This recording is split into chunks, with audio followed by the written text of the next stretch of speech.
When I first reviewed the A9 III, I was pretty sure I was going to sell my A1 for the A9 III, but then I rented it when it came out and spent a week with it, and I think I've changed my mind. We're going to talk about why. But before we jump into a head-to-head comparison of the image quality of these two cameras and some of the differences between them, let's talk about the specs. The A1 still holds the throne for pure resolution. It's a 50.1 megapixel full-frame sensor that is not global shutter, but we'll talk about that more in a minute. But it does have an impressively good readout speed and very low rolling shutter. But it does shoot up to 30 frames per second in compressed RAW with the electronic shutter. And it does have the best ISO range, going all the way from 100 up to 32,000. And then it's expandable from 50 to 102,000. So that's pretty good if you want to shoot in really low light, and I have filmed with this in extremely low light when I've gone out to film with the Aurora. The shutter speed on the A1 is limited to 1/32,000, which is extremely fast. But because this is a rolling shutter, which means it reads out the pixels line by line, it means you need to make sure you can sync with your flash. Now, I don't do any flash photography or anything like that, so I'm not even going to talk really or dive much into that. I just know that with a rolling shutter, you have to be able to synchronize your flash and your shutter, whereas with the global shutter, you really don't have to worry about it anymore with the A9 Mark III.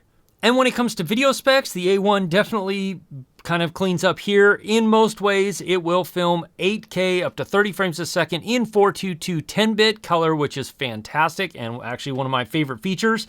Probably one of the reasons that I really don't want to give this up yet is the ability to reframe in post and crop and just really get what you need out of it.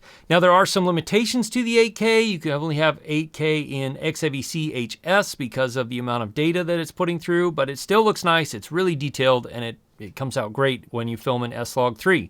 Now, while the A1 doesn't have the new AI chip for autofocus, it does do incredibly well and incredibly good at autofocus, even in very low light and very bright light, or when you're very overexposed, which when I film in S-Log3, I like to overexpose as far to the right as possible just before I start to blow out the highlights, because it gives you a ton of dynamic range and really clean shadows. And while this doesn't have the same amount of stops of stabilization that the A1 or the A7R4 has, it does have pretty good 5.5 stops in standard mode, and in active mode it'll give you a little bit better and just give you a little bit smoother. We'll do some direct comparisons of what active mode and dynamic active mode gives you in a little bit, but it does give you some impressively smooth shots. Now, the only caveat to that is that active mode only works when you're in 4K 60 or lower. In 4K 120 it doesn't work, and it doesn't work in 8K 30. And of course, in photo mode, you only get the IBIS stabilization, but it is still pretty good and can give you some impressive results. Now, when you're filming in S-Log, you have a base ISO of 800, and you can go up to 32,000, which is a big difference from the A9 Mark III, which has a base ISO of 2,000, which means in bright situations, bright days, you're definitely going to need ND filters to cut down that light. Now, the A9 Mark III, on the other hand, sports a 24.6 megapixel sensor, but the big difference here is its global shutter, which means you get no rolling shutter, no distortion of any sort of straight objects when you're panning fast left to right. So that's a huge advantage if you're shooting really high-speed items. But that does come at a cost of your ISO. Will only give you from 250 up to 25,600, but it is expandable up to 51,200 in photo mode.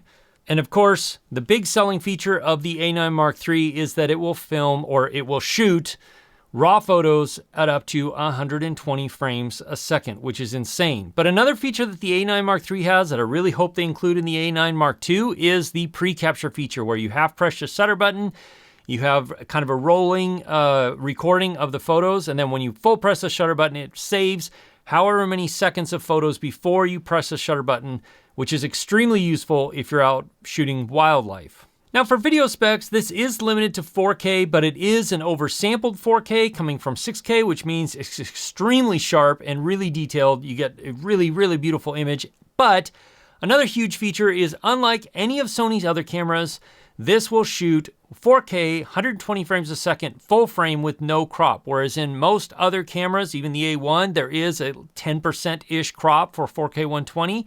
This has no crop at all, and it gives you beautiful 4K 120 video. Now, in video mode, when you're filming in S-Log3, which is what I do, it works really well, but your ISO range, as I said before, starts at 2000 and goes to 25,600 and is not expandable beyond that, just like the A1, but you can go down to ISO 500. But you do that at the cost of dynamic range. For S-Log3, personally, I like to overexpose to the right as far as possible just before I start blowing out highlights, and then keep it that way because it gets nice and clean footage.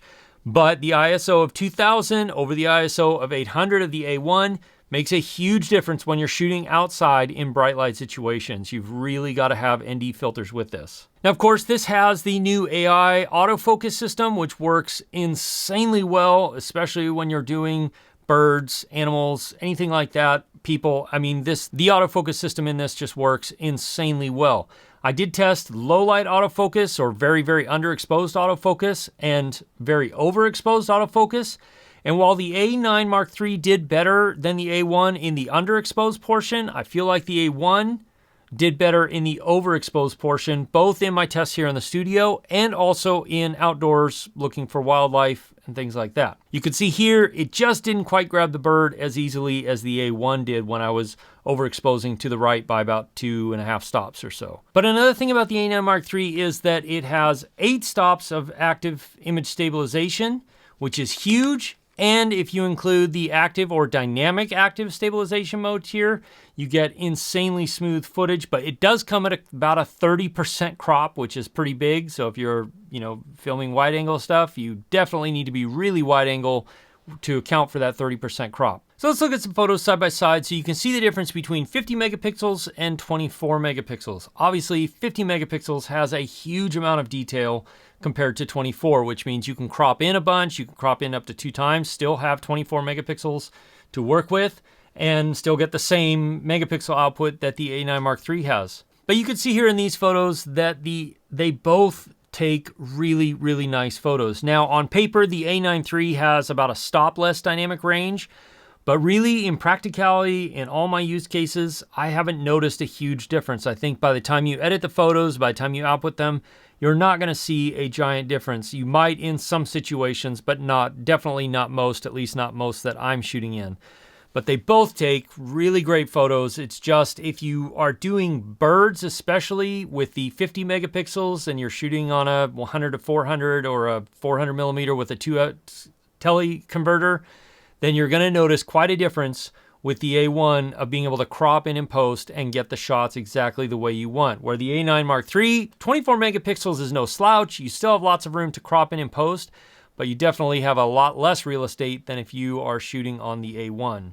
But there are a couple of big differences between these two cameras depending on what you're shooting. If you shoot indoors a lot under cheaper LED lighting, the A9 Mark III is going to be what you want to use because you won't get any banding or anything like that. The A1, because it's rolling shutter, will give you a lot more issues with that, and especially if you're shooting in environments where the LED lighting or lighting is really poor quality, especially LED lighting, you're going to notice a lot of issues when you use the electronic shutter mode because that really can struggle there.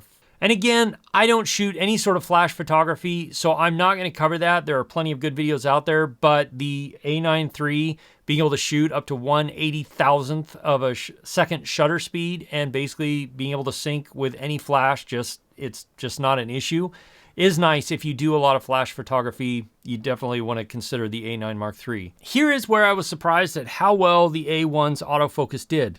Now, it doesn't include some of the newer autofocus modes like insect, boat, plane, stuff like that the A9 Mark III has in it, but it does do extremely well with birds, and it does incredibly well with people. It grabs autofocus and sticks with it really, really well.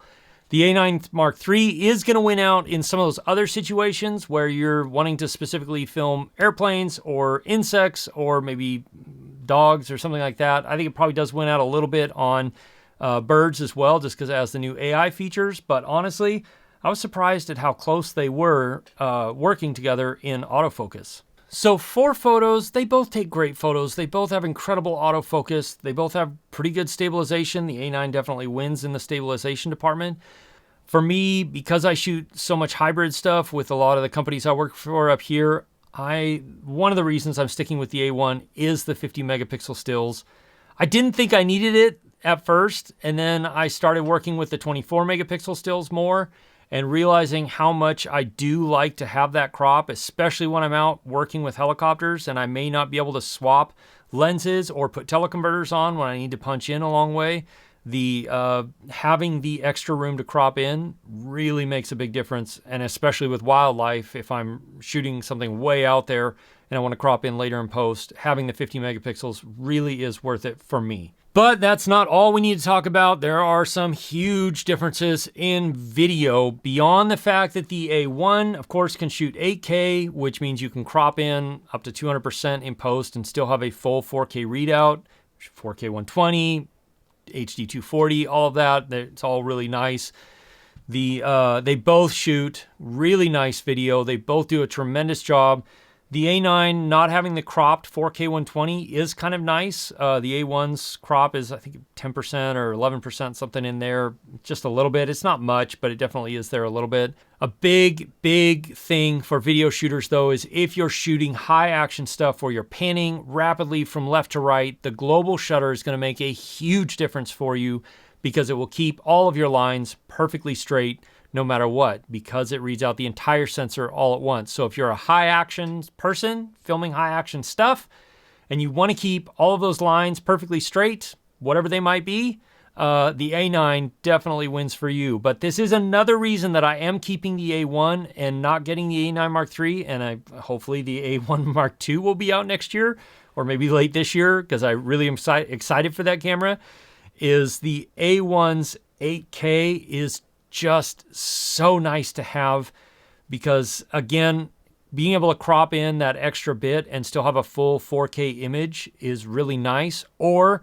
in the case sometimes where I've wanted to film more than one angle at one time, having 8K to be able to crop in different ways and reuse the image in different ways is really nice. Now, the base ISO between these two cameras is drastically different, and the noise profiles are drastically different. The A9 actually does really well. The noise that it does produce, which it does produce some noise, anything over ISO 2000 really gets a little bit noisy. But it's not bad, and it's really easy to deal with in post. Now, the A1, on the other hand, I've gone out and filmed in ridiculously low light at really high, ISO 32,000, and it's definitely noisy. But the same thing, the noise is so small and so well controlled, it's pretty easy to clean up in post and get great shots like this of the Aurora, which were filmed at ISO 20-something thousand or 32,000. I don't remember exactly. Probably ISO 32,000 because the Aurora is pretty dark. But it does, the video that comes out of the A1, that 8K, for me, I can't go without it just yet. I wanted to do direct comparison, but I didn't have time to do any low light, so I went out and matched as close as I could with the A1, but this way you can see the exact noise in every ISO range, from the base ISO of the A1 all the way through to the base ISO of the A9 Mark III, and then all the way through to the top range of the ISO ranges of the A9 Mark III, which is 25,600 and 32,000 on the A1. Surprisingly, the noise in both cameras is pretty well controlled, but I do think the A1 wins. And another reason that I'm sticking with the A1 over the A9 Mark III for video work is the base ISO of 800 versus 2000. Sometimes I just don't have ND filters with me, or I don't have the option, and not having to stop the lens down or raise my shutter speed up as much really makes a big difference on keeping the video looking nice and looking the way that I want it to look. But on video modes, the one thing that the A9 just really excels at is stabilization with the 8 stops of in-body stabilization. So right now, this is the standard stabilization, just the built-in IBIS in the camera, but I'm using the 24-105, which also has optical image stabilization, so I'm at 24 millimeters. Optical image stabilization, and the IBIS built into the camera. Let's switch to active. So now I'm in active. Same thing, just hand holding it while I'm walking around. You can see that it does crop in a bit, but it's still not too bad. So now I'm in dynamic active stabilization, which is incredibly smooth. Like, it's unbelievably smooth, but it definitely crops in a lot. So you would want something like 16 to 35 or the 20, even the 20 to 70 is a little bit tight still because it ends up being about a 24 by the time you crop in. But the dynamic active stabilization on this camera is unbelievably good, and that's where it really does separate itself from the A1, is you can get actually really great handheld shots that are almost gimbal-like without having to have a gimbal. Hey, if you're enjoying this video or getting value out of it, then consider subscribing. My goal is to help solo creators like myself make the best decisions when it comes to purchasing gear and get the most out of it by teaching you the skills you need to use it to its fullest potential. Now, again, you do get a little bit more noise and you do get a little less dynamic range in video modes with the A9III. But again, the same with the photos. Like, in real life, real world use, you don't notice that much of a difference. And I know people will fight me on that. You can fight me in the comments. In fact, please fight me in the comments. I would love that because it gives me all kinds of engagement on YouTube. But in practicality, both of these shoot great video. I don't see a huge difference in dynamic range. You certainly could, but when a video footage is color graded and kind of set where you want it from S-Log3, it still is going to turn out pretty close to the same. As far as the ergonomics go, they're very close, but the A9III definitely has a larger hand grip. It's just a little larger on the side. Plus these buttons are quite a bit bigger and it's much more comfortable to hold the trigger button here. It is just a little bit larger, not much, just a tiny bit, but it is much nicer to hold. When it comes to the card slots, both will accept SD cards up to UHS Mark II or the CF Express Type A cards, which is my preference and definitely something you're going to want if you're going to want to shoot the highest speed frame rates, because it will give you a lot faster recovery times. But the other thing that the A9 has that is a massive advantage over the A1 is this multi-function switch here, which gives you the ability to switch between video and photo modes and have 3 user presets per mode. So you get 9 user presets depending on if you're photo mode, you get 3, video mode, you get 3, S&Q mode, you get 3. So it's fantastic for being able to switch quickly as a hybrid shooter. Another thing that the A9III has that is so much nicer than the A1 is this fold out and flip out screen. So you can manipulate this screen in pretty much any way you want to. It's just really, really nice. So the A1 Mark II really needs to have this screen on it because this is the best screen. And once I started using it, it's really difficult to go back to the A1's just fold out screen. It makes it really, really hard.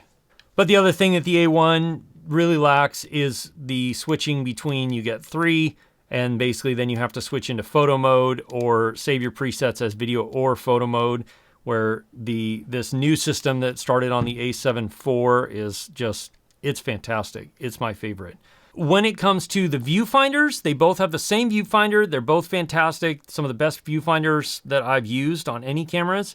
But aside from the EVF, a big difference between these two cameras is the screen. Now, neither one of them have the most amazing screen on the planet. They just don't. But the A1 has a 3-inch 1.4 million dot screen, whereas the A9 Mark III has a 3.2-inch 2 million dot. So it is a little better and it is a little nicer. In practicality, I didn't see a huge difference, but it definitely is a little bit better, at least on paper. And then coming over to the side ports, you have a network cable, you have a flash sync cable, and then they both have an HDMI cord. HDMI, and the A9 Mark III has the separated mic and headphone jacks, which I really like, whereas the A1 is just all one. And then, of course, you also have USB-C and the multi-mini USB, which is completely worthless, but they both support power delivery, so if you're wanting to charge while you're working, they both will do that. In general, the A9 ports are just a little bit better laid out and definitely have the feel of the newer design of newer Sony cameras, which I really appreciate. And one more thing the A9III has over the A1 is the C5 button here on the front, which you can program to be whatever you want, but by default it's set to go into the highest speed burst shooting mode, which is the 120 frames a second, so you can push it really quickly. burst into 120 frames a second and then let it off. And on the 120 frames a second, you get about 1.6 seconds of burst before the buffer has to clear, and then it clears fairly fast if you're using the Sony CF Express Type A cards. But if you're using an SD card, it's going to take quite a while to clear because it's a lot of photos that it takes. Where the A9 Mark III buffer is a little bit longer, I think it's about 2.5 seconds, somewhere in there. So, but you're only getting 30 compressed raw frames a second. But again, the frame clears, the buffer clears really quickly if you're using a CFast Express Type A card. So when I originally thought I was going to sell my A1 and buy the A9III, in using them side by side, I realized there's not quite enough advantage for me to buy the A9III. I love it. It's a fantastic camera, but I would rather wait and hold out another year or so and hope that Sony releases the A1 Mark II, because that camera is probably going to be insane. But next I want to hear from you. Are you going to be like me and hold out for the A1 Mark II, or are you buying or already purchased the A9III? Both are excellent cameras. Let me know what you think in the comments below. But next, you're going to want to watch this video right here. I'll see you over there. As always, if you have questions, ask me in the comments below, or join my live stream, which happens most Wednesday nights at 4 p.m. Alaska time, 8 p.m. Eastern. We can have more of a conversation. I can answer questions maybe that I didn't get to in this video. I'll see you again soon in the next one. Cheers.